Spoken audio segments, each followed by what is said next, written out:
వి gold trusted gold buyers తాకట్టులో ఉన్న బంగారాన్ని విడిపించి ఈ రోజు ఉన్న మార్కెట్ ధరకే కొనబడును. మరిన్ని వివరాలకు సంప్రదించండి 7710 ప్రధానంగా ఒక అంశం అండి, అసలు కక్ష సాధింపు చర్యలు ఎందుకు చేస్తూ ఉన్నారు? ఇప్పుడు కోర్టు ఆల్రెడీ ఒక ఆర్డర్స్ ఇచ్చారు.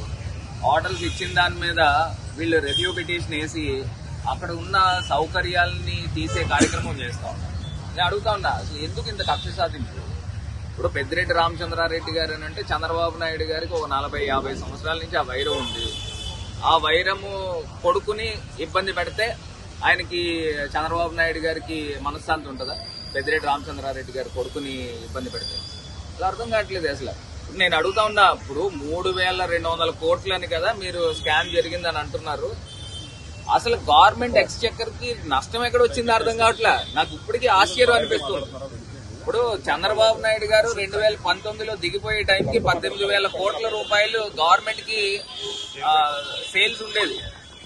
జగన్మోహన్ రెడ్డి గారు టెన్యూర్ కంప్లీట్ అయ్యేసరికి 25,000 కోట్ల రూపాయల సేల్స్ పెరిగింది. అంటే 7,000 కోట్ల రూపాయల ఆదాయం సేల్స్ పెరిగితే అసలు గవర్నమెంట్ కి నష్టం ఎక్కడ వచ్చింది? 3,200 కోట్లని మీరు ఏ రకంగా ప్రూవ్ చేస్తారు ఇప్పటికీ అర్థం కావట్లా. ఏ డిస్టిలరీ వాళ్ళు కంప్లైంట్ పెట్టారు, జగన్మోహన్ రెడ్డి గారు ప్రభుత్వంలో లంచాలు ఇచ్చారని కానీ లేకపోతే ఇంకోటి చేశారని కానీ ఎవరు ఇచ్చారు? మీరు ఏదో కొంతమందిని అధికారులను తీసుకుని వాళ్ళని అందరినీ కూడా చితక్కొట్టి, ఇప్పుడు మన కానిస్టేబుల్ అదే కదా జరిగింది, గన్మ్యాన్ ని పెట్టి తప్పుడు వాంగ్మూలాలు కన్ఫెషన్ స్టేట్మెంట్లు ఇచ్చి ఇరికిచ్చే కార్యక్రమం చేస్తున్నారు. ఇవాళ గవర్నమెంట్ కి ఆదాయం వచ్చిందా రాలేదా చంద్రబాబు నాయుడు గారి ప్రభుత్వం మీద? అసలు ఎక్కడ నష్టం జరిగింది? 3,200 కోట్ల రూపాయలు మీరు ఎట్లా ప్రూవ్ చేస్తారు? ఇవన్నీ ప్రశ్నలు. ఇవాళ ఆయన మిథున్ రెడ్డి గారు భార్య వాళ్ళ పిల్లలు వచ్చినప్పుడు కూడా దాన్ని కూడా ఏదో రకంగా ఆపే కార్యక్రమం చేస్తా ఉన్నారు. నిన్న కోర్టు నుంచి తెచ్చుకునే కార్యక్రమం చేస్తారు. నేను అడుగుతున్నాను, అసలు ఏంటి ఆనందం ఏంటి అని అర్థం కావట్లే ఈ చంద్రబాబు నాయుడు గారు.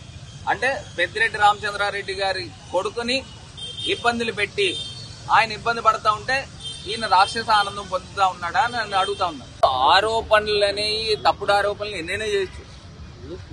ఇప్పుడు తప్పుడు ఆరోపణలు ఎన్నైనా చేయొచ్చు. ఇవాళ జగన్మోహన్ రెడ్డి గారి ప్రభుత్వంలో గతంలో ఆదాయాలు పెరిగినాయి. ఎందుకు గవర్నమెంట్ ఎక్స్చెక్కర్కి ఏమన్నా నష్టం వచ్చిందా?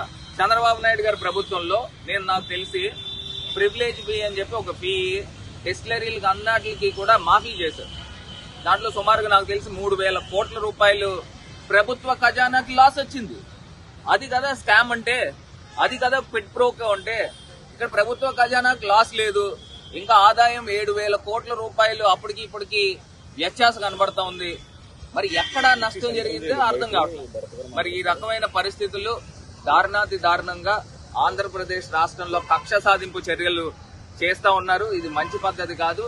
ఖచ్చితంగా మాకు న్యాయస్థానాలపైన గౌరవం ఉన్నాయి. ఖచ్చితంగా న్యాయ పోరాటమే మేము చేస్తాం. తెలుగులో న్యూస్ కి ఫాస్టెస్ట్ యాప్ ఇప్పుడు టోటలీ న్యూ అవతార్లో జస్ట్ 5 seconds లో కంప్లీట్ న్యూస్. సోషల్ మీడియాలో ట్రెండ్స్ కి one stop solution. Live TV app voice search option తో ఇప్పుడే డౌన్లోడ్ చేయండి లేదా అప్డేట్ అయిపోండి. యాప్ లింక్ డిస్క్రిప్షన్ లో ఉంది.